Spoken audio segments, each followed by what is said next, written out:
Man, let me tell you something. Like, this could have been, and I would have been fine with it. Like, Aaron Boone, it seemed like he was perfectly fine, settling for the series win, settling for a 6-3 West Coast trip where you head back home to the Bronx with 40 plus wins. And that's understandable, right? You go after Nestor Cortez comes out of the game, you kind of go with your, you know, B squad, C squad relievers. Call it a house money game, all that stuff. It looked like we were headed in that direction.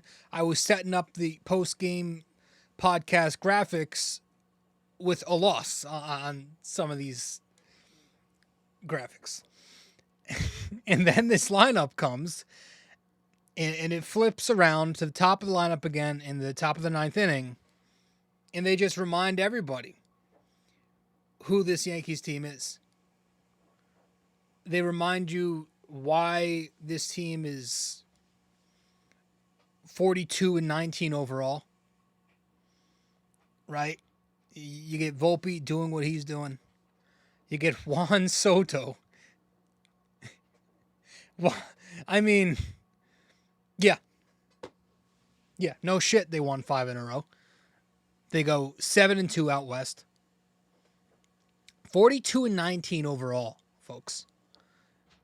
It's first place in the division by 3 games now over the Baltimore Orioles because they lost today. And it's also first place in the MLB. For those of you who care about bragging rights, we now not only have the most wins in the MLB, but the best record with the Philadelphia Phillies losing tonight to the Cardinals on Sunday Night Baseball. And we've done all of this with a guy who I consider the best player on the Yankees entering the season, having played in approximately 0 games so far this season. Garrett Cole has not thrown a single pitch for your 2024 New York Yankees, and they're 42-19. It just feels different. It just feels like the Yankees again. And I don't care how many times you've heard that. I know that sounds like a damn cliche because it is a cliche. But it doesn't make it incorrect. Like the Yankees this past winter could have gone out there and they could have done what they've done plenty of times in the recent past. They could have patched up this team with Band-Aids a little more and Elmer's glue and just got a little bit of, stopgaps and temporary replacements who aren't that good. No. They cut the bullshit. They said, let's stop all that nonsense. And let's go be the Yankees again. And my God, do I feel like they're coming back. And I know a lot of people like to compare this team whenever they're on to the 90s Yankees. Not only was I, very young in the 90s, but I just, the way they're built, the way they play, and the way they attack these games reminds me very much of the 2009 Yankees. That's the feeling I get when I watch these games because it just doesn't feel like the Yankees are ever out of it. And that 2009 team featured a lot of clutch hitting. And this Yankees team this year, a lot of not just walk-offs, but late comebacks like you saw today. They're always putting runs on the board late. And it's just, it feels different this year because it's like, yeah, you had the 2022 first half of the year, but there was always Houston. That was like the big, well, if they have to face Houston, like Houston sucks now. And the rest of the American League outside of Baltimore, not impressive. Nobody's even close. Nobody's close.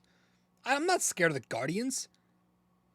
The Twins, are you kidding me? Like the rest of the American League East, the rest of the American League, outside of the Orioles, I don't think can match up with the Yankees. Now we'll see how the Yankees hold up against Baltimore as the season progresses. They play them again in a few weeks. But Baltimore just lost 2 starting pitchers. There's just a different feeling because this Yankees team has the roster that's built for it. You know, I always say, yes, the regular season, the win totals may not mean much when it comes to the playoffs in baseball, but it's about how your roster is built. And I feel like this is the roster that's built for sustainable success when it comes to the fall. There's a balance in this lineup, which we'll talk about. The pitching staff is just beyond elite.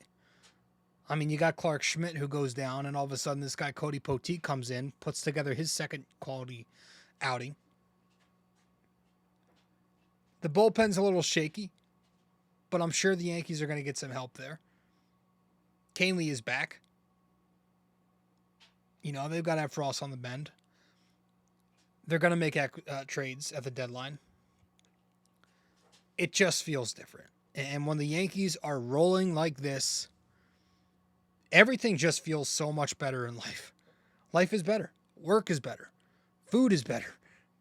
Coffee tastes better. I'm becoming a morning person. I'm waking up in a good mood because the Yankees are winning games. That's something that's never going to change. My mood will always be dependent on how my favorite sports teams do. And right now I'm in an excellent mood in life because the Yankees are playing excellent baseball in 2024. So let's talk about this team here in episode 689 of the podcast. Welcome to the show. The Yankees sweep the Giants in San Francisco to wrap up a 7-2, not 7-3. Let me fix that. 7-2 West Coast trip. Let's get into it. Episode 689 of the podcast, BD4. Cue the intro. Let's get it. Welcome to the podcast. I'm your host, RJ Carbone. You are listening to BD4, where there's no better way to get your Yankees and Knicks analysis. We also do MMA. Yanks every series, Knicks every game, MMA on occasion. Let's get to it. Anthony for 3. That one goes down, and the game is tied. I'd like to take this chance to apologize to absolutely nobody. The Yankees are champions of baseball. Shaking and baking right here on the neophyte. Trying to close the show. She was doing a great job of feeding. It's over.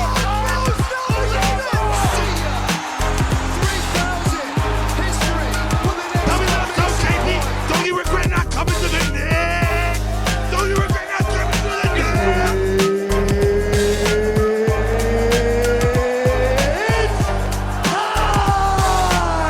Game over. World Series over. Yankees win. The Yankees win. Wow. Wow, wow, wow. Welcome to the show, everybody. Welcome to episode 689 of the podcast. Thanks for tuning in to BD4. I'm your host, RJ Carbone. And this Yankees team is playing the best ball I've seen them play in over a decade. They sweep the Giants, go 7-2 on the West Coast trip. And I just want to get right into it. We did miss an episode. We missed the Angels series. I've been busy, so I've missed more series than I would have liked early on so far this season. I've missed a few, but we'll get consistency eventually. But it was fun. It was another fun series, a sweep. A sweep that shouldn't have been a sweep, but it was a sweep because this Yankees team finds ways to win.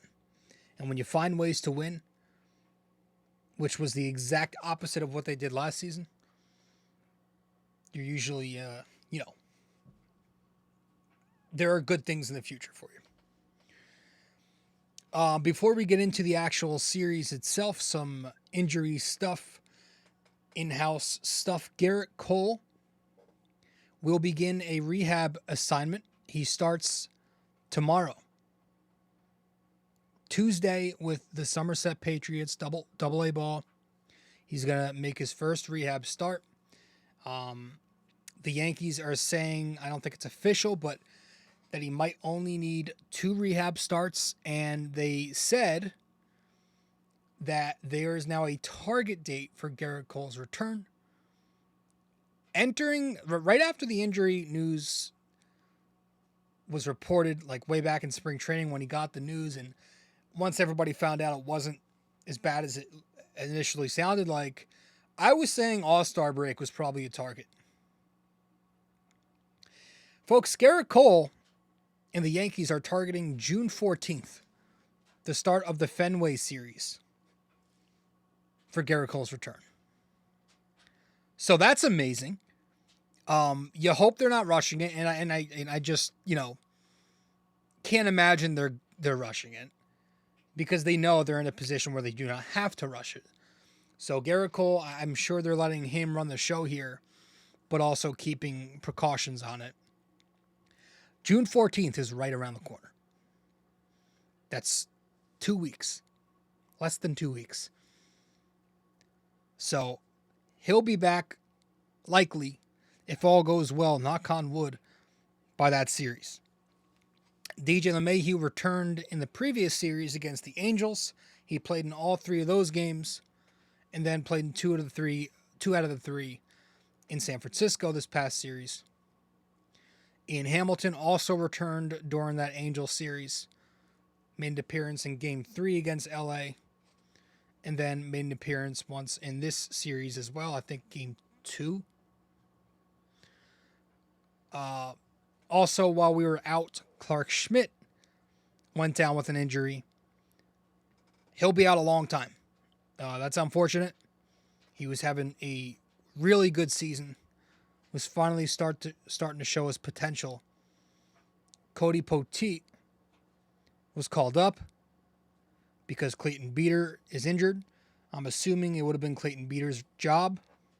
Maybe not, because the Yankees did go with Poteet earlier in the year. But Poteet came up. He started Game 2. He looked good. Jason Dominguez finished I think he's finishing a rehab assignment, and tomorrow will be the day where the Yankees will make a decision on what they want to do with him. Do they want to send him to AAA? Do they want to send him to the big leagues? I think all of us are expecting and should expect him to be sent to AAA. He had an excellent rehab assignment. He was hitting a bunch of home runs. I think he finished with 4 home runs in AA. So the good thing is the Yankees can afford to take it slow with him, but they eventually will have to make a tough decision.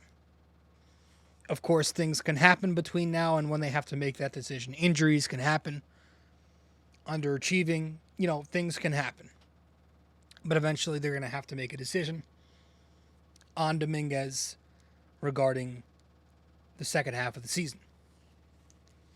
Nick Birdie received a PRP injection recently. That's about all we got there. Scott Efros continues to build momentum in the bullpen at the Tampa complex.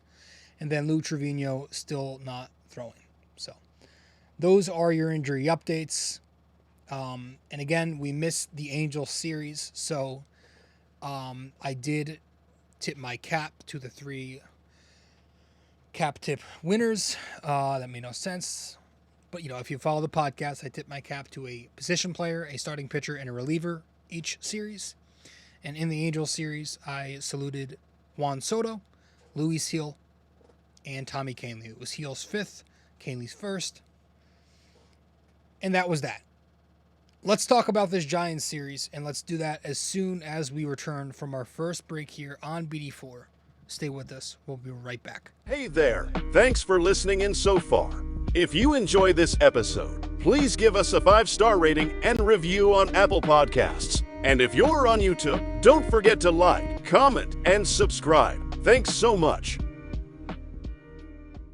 All right, let's get into this series where the Yankees swept the Giants. Game 1 of the series, the Yankees won this game 6-2 in San Francisco. You had the righty Marcus Stroman against the righty Jordan Hicks. Usually where in the past he was coming out of the bullpen. Guy who usually throws over 100 out of the pen. As a starter, he's dialed it down a bit, throwing around 95. And in the bottom of the second, the Giants get to Stroman first. You get Matt Chapman and Bailey with the back-to-back base hits, and then Jorge Soler with a fly ball to produce an RBI, 1-0. Top three, though, the Yankees get on the board. Volpe and Soto with back-to-back base hits to begin the inning. And then Aaron Judge with a 3-run home run, his first of 2 in the game. This makes it 3-1 Yankees. Top 6, Judge gets his second homer of the game, a leadoff bomb, 426 to dead center field. 4-1 Yankees. That's when Gleyber Torres picks up an a 1-out single. That's when Jordan Hicks is pulled for Rogers. Rogers comes into the game, faces Rizzo. Rizzo doubles, and then Gleyber and Rizzo end up scoring. Each of them score on a pass ball behind some lazy defense from San Fran. Both of them end up scoring on the play. And it's 6-1 Yankees after 6. Bottom 6, the Giants are able to get one more. Brooks walks, and then Yastrzemski with the RBI double to make it 6-2. Marcus Stroman pitches into the 8th. We'll talk about him later. After him, it was just Luke Weaver who goes an inning and 2/3, no runs. So he continues his strong season. It was a nice rebound appearance after a couple in a row where he wasn't sharp, giving up some runs, some base runners. Looked good in this. And the bats, 6 runs. 6 runs on 8 hits, 4 extra base hits. No walks. Struck out 6 times, hit into 1 double play, and they were 1 for 3 in scoring position. Aaron Judge, 2 for 4, 2 home runs, 4 RBIs. Anthony Rizzo, 2 for 4, a double. Austin Wells, 1 for 4 with a double, and the Yankees win 6-2. Game 2, the Yankees won. Game 2, 7-3. This was the righty Cody Poteet filling in for Clark Schmidt, going up against the right-hander Logan Webb. Solid pitcher. Top of the first, though, the Yankees get 2. Soto with the base hit, and then Aaron Judge with another home run, a 2-run home run, 464 feet to center field. Unbelievable. Top 3, DJ LeMahieu single, Volpe doubles. So now you have second and third with no outs for Juan Soto. Picks up a sac fly. At the time, this was his 50th RBI of the season. Makes it 3-0. Verdugo pokes an RBI single the opposite way to beat the shift. Gets through the infield, and it's 4-0 Yankees. Bottom 3, Brooks walks, and then Schmidt with a 2-run home run to make it 4-2. Yankees up by 2 now. Bottom 5, the Giants cut it to 1 with a pair of base hits. I think one of them was ruled as an E6 by Volpe. So it's 4-3 Yankees. But top 8, the Yankees put the game away. Judge an infield single, and then Verdugo rips an RBI triple to center field, makes it 5-3. Stanton after that puts it away, a 2-run home run on a 2-strike count, 7-3 Yankees. Poteet goes 5 innings, 3 runs, 2 of them earned, 3 hits allowed, a walk, 6 strikeouts, a home run, 78 pitches. So he's been solid. It's been a solid 2 starts so far. Earlier in the year, he pitched against Cleveland, did a nice job, and now he pitches against the Giants. Has a nice changeup. I like he features a changeup to complement that fastball. Doesn't throw super hard, but the changeup's got a nice little tail to it. So he's probably got a couple more starts before Garrett Cole returns. And the bullpen, excellent. 4 innings, no runs. Hamilton pitched a clean inning, struck out 2. It was finally an outing where Ian Hamilton didn't put a base runner on. He hasn't done much of those this year. Then it was Ferguson for an inning, struck out a batter. Canely struck out 2. Holmes came in the 9th inning there, struck out a batter. Offensively, the Yankees 7 runs on 11 hits, 5 extra base hits, a walk, 9 strikeouts, no double plays were hit into, and they were 2 for 4 in scoring position. Juan Soto goes 2 for 3 with a triple and an RBI. Judge goes 2 for 3 with a home run, walk, 2 RBIs. Verdugo goes 2 for 4, triple, 2 RBIs. Stanton 2 for 4, home run, 2 RBIs. Volpe 1 for 4 with a double. Wells goes 0 for 4, 3 strikeouts. This was a nice game defensively. Anthony Rizzo made a nice diving stop early on in the game. Ended up being a pretty big play, and the Yankees would win again 7-3. And then you got today's game, where the Yankees win 7-5 in Game 3. Lefty Nestor Cortez going up against the lefty Blake Snell. Top of the first inning, Soto with a solo home run, very impressive home run. Lefty on lefty here, going 430 to dead center to make it 1-0 Yankees. Bottom 2, though, Nestor gives it back, Soler doubles, and then Schmidt, the RBI single, tie game. Bottom 3, Ramos, solo home run. Bottom 4, Schmidt, solo home run. All of a sudden, it's 3-1 San Fran. Top of the 5, Yankees answer back. Volpe and Soto with base hits. Stanton draws a walk. Now the bases are loaded with 2 outs. And then Alex Verdugo comes through with a 2-run double to tie the game at 3. Bottom 6, this was an interesting decision. Aaron Boone decides to go to Dennis Santana, who, as you'd expect, blows it at the time. So it's now 5-3 San Fran. I was hoping Canely, even Luke Weaver, who got the day off yesterday, but he goes to Santana, an established bum, in a tie game. So I thought that was a very questionable decision. Top of the 9th, didn't matter in the end because the Yankees rally. Gleyber Torres starts it off with a base hit. And then you get a play that's going to be overshadowed because it's not going to show up in the box score and it's nothing flashy. But Jose Trevino grinds out what could have been a double play to clean the bases and put 2 outs on the board for the Yankees, for the Giants. But he beats out a double play, sprinting down the first base line, and that allows Volpe to come through big. Because when Volpe steps up to the plate, he picks up an RBI triple. This makes it 5-4 Yankees. And then Juan Soto steps to the plate after him, and he just mashes a 2-run home run into the harbor, and it's all of a sudden 6-5 Yankees. The second he hit it, he was staring at the ball, and I am like in awe. I had no words. Stanton, an important tack on with the RBI double, 7-5 Yankees, and that'd eventually be your final. Nestor Cortez wasn't great. 4 1/3 for him, 3 runs, 7 hits, no walks, 7 strikeouts, but he allowed 2 home runs through 95 pitches. Picked up a no decision. Yeah, Nestor, listen, it's kind of the same thing with him. He's got poor stuff. He's a low velocity pitcher. He does not throw hard at all. So he relies on, he's got to have pinpoint location for him to have a good start. And he didn't have good location on the fastball today. And at times he would abandon the fastball and go to the slider, but he didn't have control over the slider either. And that led to a disastrous performance from him. That's his problem. And that makes him the weakest link in the rotation. So when they're healthy, I'm putting Nestor in the bullpen. And when I mean when they're healthy, I mean when Clark Schmidt's back. I just don't see him as a starting pitcher in a postseason. So he's the guy who's probably eventually going to get the boot at some point.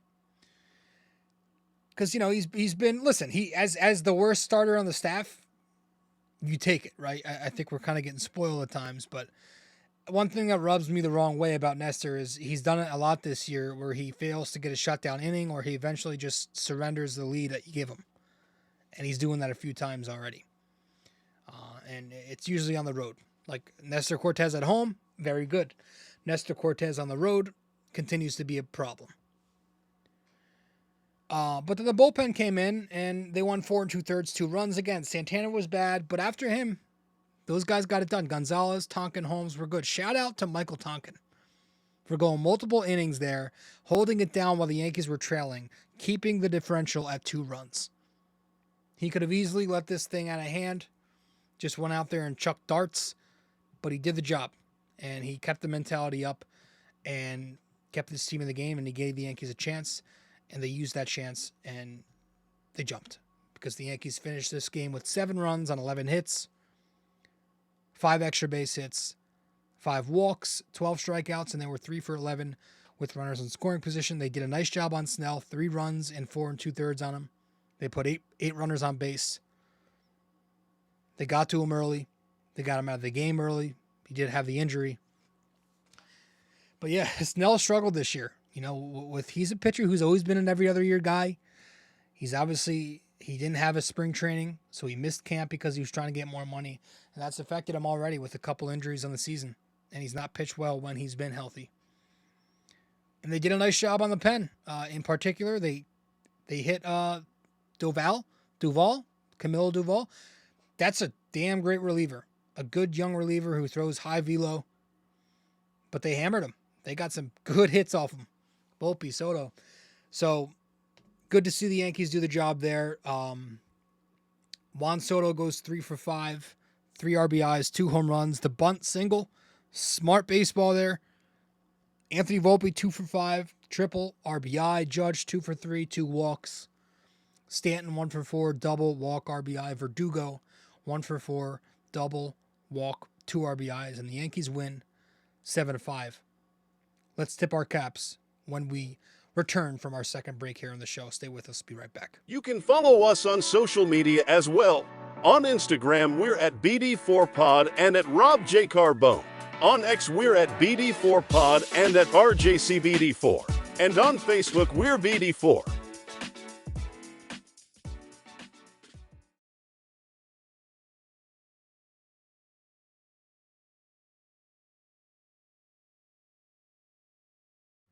Welcome back to the show. Episode 689 of the podcast. The Yankees win all 3 games of this series. They sweep the Giants in San Francisco at Oracle Park. Beautiful place, man. You know, bit of a breeze there. The weather looks beautiful. You got the harbor in the background. It's a ballpark that I would like to see in person one day. Let's tip our caps, and then we'll get into the deeper stuff. Let's go to the lineup, and we will first start by tipping our cap to Juan Soto. Now, I definitely could have tipped my cap to Aaron Judge this series because statistically, he probably had the better numbers. But I mean, Juan Soto did go 6 for 12, batted .500 with a 1629 OPS. The reason I'm giving it to him is because when it's pretty close between 2 players' stat lines, I usually give it to the guy who comes through in the clutch. And that Juan Soto home run today, I mean, can you get more clutch? Can you get more clutch? So he now, on the season, has 7 salutes to lead all position players on the Yankees. So in this series, he goes 6 for 12.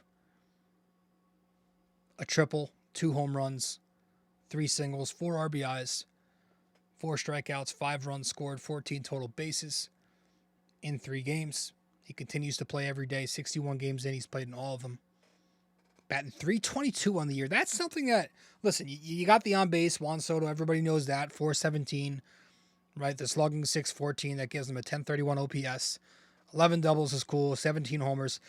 People don't talk about this enough in modern baseball. I guess I get it. But Juan Soto's batting .322. Like, he's hitting the ball consistently. This is a guy who Yankees fans were excited to get him. He came off a .275 hitting season last year. You know, he's hit .300 before, but everybody talks about the walks, the on base. He's hitting the ball. It's a good mix of homers, singles, doubles, and some triples in there. He's hitting .322 for a reason. It's just so nice to have that consistency there. So he's been awesome. Yes, you want to pay the man. Everybody, keeps saying it. It's kind of a running thing now. Pay him. But like, we should also just sit back and enjoy it. Like, embrace this and enjoy the moment while he's here, regardless of whatever happens in the winter. as ESPN shows the highlight as I'm talking about him. They're showing his 2 home runs. Just enjoy it. We should all just don't forget to enjoy legendary baseball, because that's what you're watching. You're watching a 25-year-old Hall of Famer who's already got a World Series championship. Enjoy that. Enjoy having him as a Yankee right now. We'll worry about the other stuff later. But we're in the present right now, and I'm trying to enjoy every bit of this generational talent that we're getting. So I'm tipping my cap to him. It's his 7th salute of the year. And then going to the mound,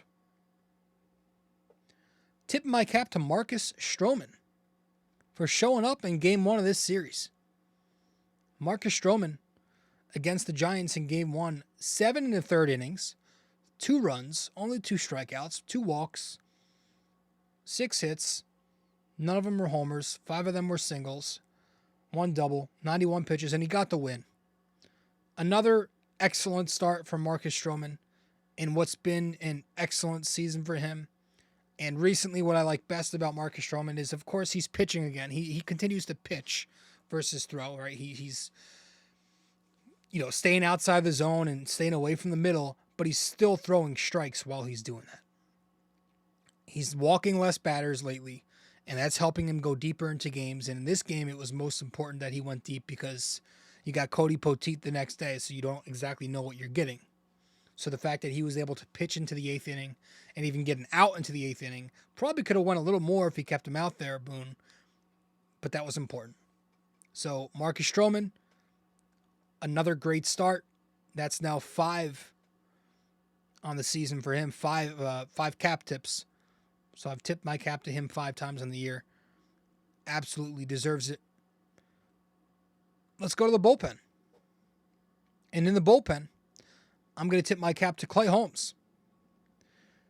Clay Holmes, this series, 2 innings, no runs, a strikeout, a walk, a hit, which was a double. 32 pitches, got the save in the second game he appeared in, and he appeared in Game 2 and Game 3. Continues to do his thing.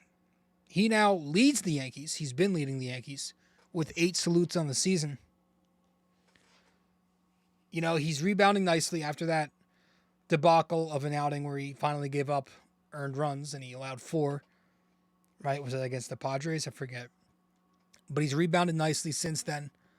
He's getting the job done. And in Game 2 of this series, he was throwing extra hard. That 2-seamer was around 99. I think he even touched 100 with the sinker. It looked good. Game 3 today, he was going with a slider a little bit more, and he picked up the save. So Clay Holmes, I'm tipping my cap to him. His 8th of the season. 7, that's incorrect there. He has 8. He has 8 on the season. So good job for Clay Holmes.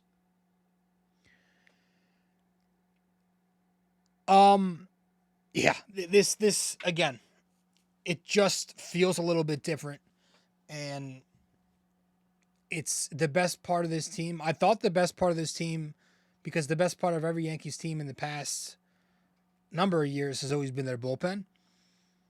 The best part of this team is their lineup. The Yankee bats. It is to say it's a noticeable difference is such a stupid thing to say, because it's like, no shit, it's a noticeable difference. But man, it really, really is. Like, why am I lagging on the YouTube stream here? Hold on. It is so nice to have a lineup that just knows how to grind out at bats. There is no quit when you watch this lineup 1 to 9. Like, the plate discipline they have, the pitches per plate appearance that they're taking, the walks that they're drawing, and they're now a team who's hitting for a high batting average. They're not striking out. They're bottom 3rd in strikeouts total. They're top, I think they're 6th in batting average. So they have this awesome blend of contact and power. Right? They got this, which is my favorite. I mean, we gloat about this every episode, the lefty righty that they're able to go with. Now with DJ back, when they face a lefty, they're able to go more righties. but they have a good left-right platoon. They have a balance of both. And it's a consistent order because guys are playing every day. So Boone's not giving these extra off days that we see in those house money games. He's still starting these guys, you know, and guys are staying healthy. Knock on wood. This lineup just has this clutch gene that I mentioned at the top of the show. How many rallies are we seeing with this lineup? How many times are they coming through late? Right? I mean, they can put up a game's worth of offense in one inning, even on a bad day like today. They enter the ninth inning. They enter that ninth inning with what? 3 runs? And they just like that, throw up a 4 spot like it was nothing. That's what they can do because they've got names. There are names in this lineup. There weren't names last year. They've got Juan Soto. They've got Aaron Judge. They got Giancarlo Stanton, Alex Verdugo. Just the first inning alone, for a starting pitcher to have to face that top 3 right out of the gate, Volpe, Soto, Judge. Right? You got Volpe, who's the classic get on, get over leadoff hitter. Base hit, stolen base. Now he's in scoring position for Soto and Judge, who are the only 2 players in baseball. Maybe there's one other with an OPS over 1,000. But they're batting back-to-back in the same lineup, those 2 guys. Soto, who is a 25-year-old with the presence of a 35-year-old at the plate. Like his wit, his IQ, is that of a veteran. He's got the perfect swing. You know, he makes hard contact, hits a lot of line drives, and he'll also settle for the base hit. He'll settle for the walk. He's a professional hitter. You know, I always thought Robinson Cano was the best pure hitter I've seen as a Yankee. This is like Cano times 5. Like it is super impressive. And then after him, it's Aaron Judge, who's got 60 home run power. Judge, who entered today's game. So this is excluding the 4 times he was on base today. That's not going to be included in this number. In his last 33 games entering today, a 490 on base with a 922 slugging, giving him a 1411 OPS, 29 extra base hits, 34 RBIs in those last 33 games. That was entering today. This series, he finishes going 6 for 10, 6 RBIs, 3 homers, 3 walks, couple stolen bases. So you have to face that guy. And then after you get those guys, after you get through that part of the order, you know, then you must face Alex Verdugo and Giancarlo Stanton. Stanton, who's been giving you constant run production, and then Verdugo, he's your cleanup bat usually. He's your cleanup bat on a team that consists of Judge, Soto, Stanton, Rizzo. Like, that's your cleanup bat, and he's doing the job. He's giving you contact, he's giving you some extra base hits, and he's playing really good left field. But he's important at cleanup because he's splitting up the righties in Judge and Stanton. And it just feels like '09. It feels like '09 with all of that. The balance, the discipline, the clutch gene. That's '09 to a T. So it's hard for me to go much deeper into this episode because there aren't many things to complain about. Like, the problems that we have are those classic good problems to have, right? It's like, what do we do when Dominguez is healthy? It was, who do we take out when Cole is healthy? You know, but now it's like, you know, Dominguez is going to be back at some point. I made a stupid Facebook post that I probably regret putting out. I do that all the time. Talk about, like, do you trade Verdugo in the second half if you want to bring Dominguez up? But I don't think you want to mess with that culture. He's helped you establish this, you know, dog culture, right? But my thing was, like, he's a rental. You're not going to re-sign him. You could probably get really good value in return. But I don't think I want to do that. You know, so for those of you who follow me on social media, I'm sorry for putting out something stupid. I'll admit when I make mistakes, that was a mistake to say. You got to keep this guy. Keep this lineup intact because he's a big part of that. He's a glue. He's kind of their glue. Who knows? Like, maybe if it gets bad with Rizzo, like if it continues to stay this way with Anthony Rizzo, where he's doing nothing but hitting singles and making mistakes on first base, like maybe you put, because Dominguez is recovering from Tommy John. Do you say, hey, you want to grab a first baseman's glove this year? I don't know, because I really want to see him up here. I want him on the postseason roster. But like that's what I mean. Like there are like every problem is one of those we have too much talent type problems. You know, it's really impressive, man, what this team's doing. Like even the weak points on this team aren't that bad. For most other teams, the Yankee weak points, like it's a relative weak point, right?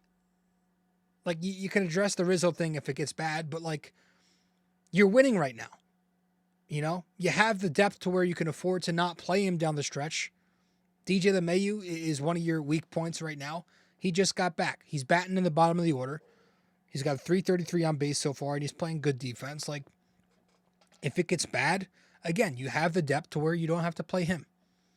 You have Oswaldo. You've got Peraza if you want to go to him. I don't know if the Yankees are going to dip into that, but you've got depth. Vivas, right? Stanton has not been bad for you. You expected him to be bad this year. I did. He's been streaky, but he's starting to warm up again lately. You know, he picked up some big hits for the Yankees. A lot of breathing room hits from Stanton this series. But he's giving you constant run production. He's hitting fastballs again. He's hitting with runners in scoring position. Picked up his 1500th career hit today. I mean, this is a guy who's on path to win comeback player of the year. And like, if he doesn't get it, maybe it's Carlos Rodon who gets it.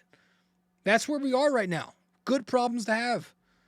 Gleyber Torres, who's been really bad this year, might get traded, but he's been lukewarm for the last couple weeks. He's been more Gleyber Torres-like in his last 20 games. 278 average, 5 doubles, 3 homers, 9 RBIs, and the OPS is in the 800s. So if anything, that's raising his trade value. Right? But it's all, what I'm saying here is it's all sustainable because the Yankees are whatever struggles are going on right now in that lineup, they're still able to win because they're getting a ton of production from Aaron Judge, obviously, from Juan Soto, from Alex Verdugo, from Anthony Volpe. Anthony Volpe, who is just settling in perfectly in that leadoff spot. Everybody was scared. Everybody was against it. I was one who loved it. I was hesitant at first, but the second they did it, I kind of talked myself into it right away. And he's been perfect. And he's just been a damn solid shortstop. Like a good hitting shortstop. He's got the hit tool. He's got the speed. He's got the defense, although I don't love the arm, and I think he's better suited at second base with the arm. But he's done a job. He's done the job at short. And he's just been the perfect leadoff bat, right? He's got the more level swing this year. Realizing I don't need to hit home runs because I've got Soto and Judge behind me. I'm 5'9" on a good day. Let me focus on line drives, or if I have to, not uppercut my swing, and if I have to sometimes settle for a ground ball, I've got the speed to beat that out, right? If I have to take a little off my swing, I'll pick up a soft contact bloop for a base hit because I have the speed to get to second base and make that a double. Right? He has been hitting singles, triples, and he's stealing bases with the occasional home run. And who does that remind you of? Derek Jeter. Right? That's the comp he got right out the gate last year. Jeter was that leadoff hitter who had speed, and he picked up hits because of his speed, and he picked up base hits because of his contact. 1997 Derek Jeter. That's who Anthony Volpe is reminding me of right now with a little more power. So, life is good. The Yankees are in a good spot. They sweep the Giants, go 7-2 on the West Coast, and now they go back home. Before they face the Dodgers, they will face the Twins. So it's a day off tomorrow, and then a 6-game homestand beginning with Minnesota coming to town, and then the Dodgers. But first, we've got 3 at home against Minnesota, who they swept last time, and obviously the Yankees have a history of bludgeoning that team. So they've got Tuesday, it's going to be Luis Heel versus Ober. Wednesday, it's Rodon versus Paddock again. And then it's Stroman versus Lopez on Thursday. Be nice to sweep them again. That's very hard to do to a team twice in one season. But this is the Twins we're talking about, and they're playing the Yankees. So let's get this done. What a series, man. What a friggin' series. This team just continues to impress me. Let's wrap this up. We're going to head to our final break, get back, get to our trivia, and that'll be that. Stay with us. Be right back in a few minutes. If you're interested in our website, just go to www.bd4blog.com. You can subscribe to our blog on there right on the front page. Just like on the podcast, we cover Yankees, Knicks, and MMA. Also on our website are the links to the different platforms for the podcast. Thanks so much.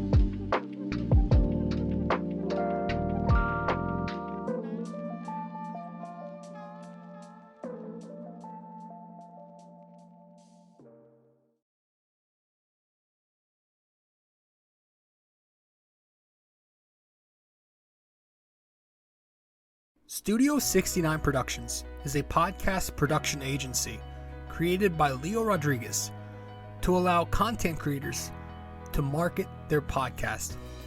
It's an online platform that will market your podcast or any other project that you're working on. Get in touch with Leo Rodriguez from Studio 69 Productions. You can find Studio 69 Productions on Instagram at Studio69NJ. Studio 69 Productions, where dreams are heard and born.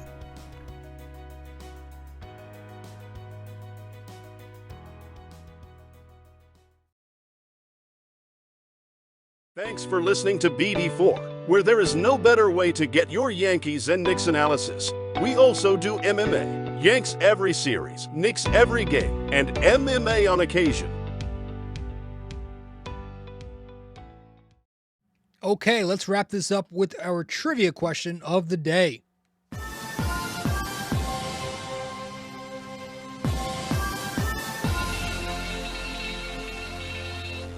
All right. So for those of you watching on YouTube, I'm very OCD. That should be a question mark at the end there, not a period. But which former Yankee first baseman made the All-Star team in 5 consecutive seasons from 57 to 61? Which former Yankee first baseman made the All-Star team in 5 consecutive seasons from 57 to 61? Let me know the answer wherever you can reach me. Folks, that's it. The Yankees take 3 out of 3. They sweep the Giants at Oracle Park this past weekend. Episode 689 in the books. I appreciate you all tuning in. This Yankees team continues to just mash. So the Twins are up next. Let's hope we take care of them as well. 5 in a row. 42-19. An incredible record to start the year. Folks, I appreciate it, and I'll see you soon. Later. This episode was brought to you by Anchor. Hey there! If you stayed the entire way through, we thank you immensely for it. We hope you enjoyed this podcast and that you come back for the next episode real soon. Don't forget to like, subscribe, comment, download these episodes, and share them with your friends as well. BD4 is a 5-star podcast simply because of you. And we'd like to keep it that way. Have a wonderful day. Go Yankees and go Knicks!